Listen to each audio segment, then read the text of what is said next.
महाराष्ट्र में जो कई दिनों से राजनीतिक उठापटक हो रही है, उसी पर मैं आज एक वीडियो ला रहा हूं। दोस्तों, इसके मायने क्या हैं समझिए। मैं 4 भागों में वीडियो को बांटूंगा। पहला, महाराष्ट्र में राजनीतिक हालत क्यों बिगड़े, शिवसेना में फूट के कारण क्या हैं, शिंदे को सीएम क्यों बनाया गया, महाराष्ट्र के राजनीति में आगे क्या होने वाला है।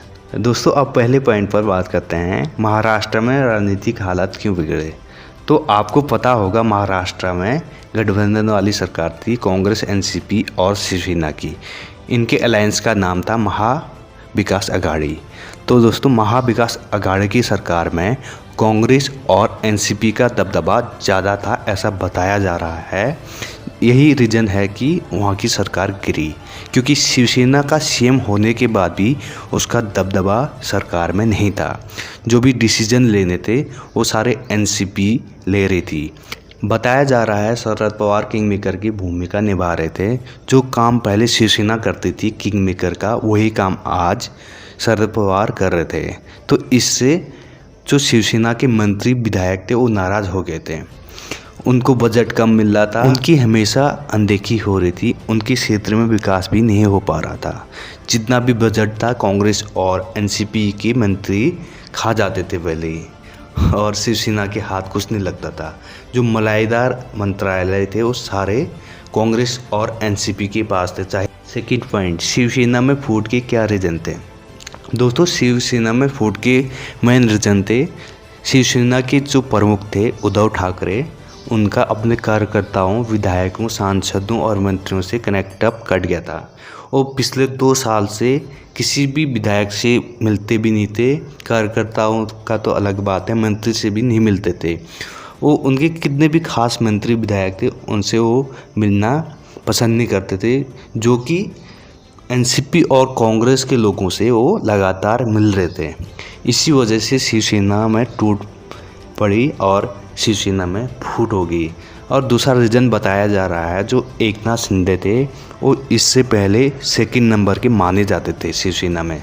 अब आदित्य ठाकरे वो सेकंड नंबर की पोजीशन अपने हाथ में रखे थे। जो भी डिसीजन होता था पहले तो उद्धव लेते थे, उसके बाद उसमें आदित्य का इंटरफेयर रहता था। वहीं जो फील्ड की बात है, फील्ड में एकनाथ शिंदे जाया करते थे, हर कंसिस्टेंसी में उनका जाना आना होता था, जो कि उद्धव ठाकरे कहीं भी नहीं जाते थे। एक खाली सीएम के पद पे थे, वो फील्ड में कोई भी काम नहीं कर रहे थे। शरद पवार के इशारे पे वो काम करते थे। इसी वजह से शिवसेना में फूट पड़ी। अब थर्ड है, शिंदे को सीएम क्यों बनाया गया। शिंदे को सीएम बनाने के पीछे बीजेपी का बहुत बड़ा मास्टरमाइंड है। हिंदुत्ववादी पार्टी शिवसेना भी है और बीजेपी भी है। बीजेपी ने शिंदे को मुख्यमंत्री बना के ये दर्शा दिया है कि हम असली हिंदुवादी नेता हैं, हम हिंदुवादी सोच रखते हैं।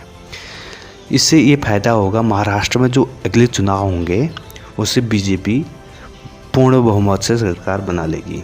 अभी 2.5 साल का सीएम का पद है, 2.5 साल अभी फडणवीस सीएम रहते, लेकिन उसके बाद जीतना पॉसिबल नहीं था, क्योंकि दोस्तों शिवसेना की सरकार गिराना बहुत बड़ी बात है।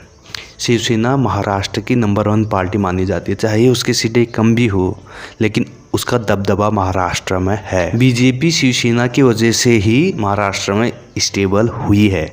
जब बाला साहब ठाकरे जी थे, उन्होंने ही बीजेपी के साथ अलायंस करके महाराष्ट्र में बीजेपी को मजबूत करने का काम किया है, और बीजेपी ने इस स्ट्रेटेजी पे काम किया है और एकनाथ शिंदे को सीएम बनाया है। चौथा पॉइंट है, महाराष्ट्र की राजनीति में आगे क्या होगा। दोस्तों, आगे क्या होना है, अब बीजेपी ने अपना रास्ता साफ बना लिया है।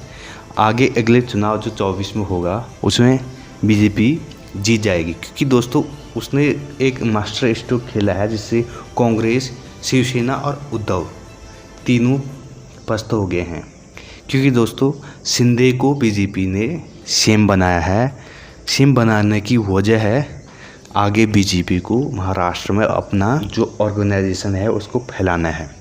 तो इसलिए अब शिंदे गुट बीजेपी को और महाराष्ट्र के गांव-गांव तक पहुंचाने में हेल्प करेगी, क्योंकि जो शिंदे सीएम बनेंगे वो बीजेपी के इशारे पर ही काम करेंगे।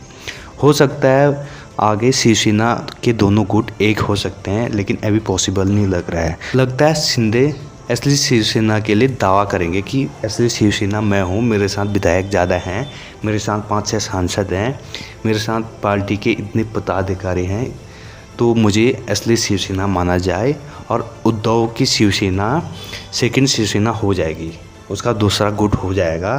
तो इससे बीजेपी को फ़ायदा मिलेगा, क्योंकि शिवसेना के जो कार्यकर्ता हैं वो बीजेपी का प्रचार करेंगे अगले चुनाव में भी। जैसे पिछले चुनाव में हुआ था, वैसे अगले चुनाव में भी शिवसेना के कार्यकर्ता बीजेपी का प्रचार प्रसार करेंगे, जिससे महाराष्ट्र में आने में बीजेपी को हेल्प होगी। तो दोस्तों, आपको क्या लगता है महाराष्ट्र की राजनीति में आगे क्या होगा?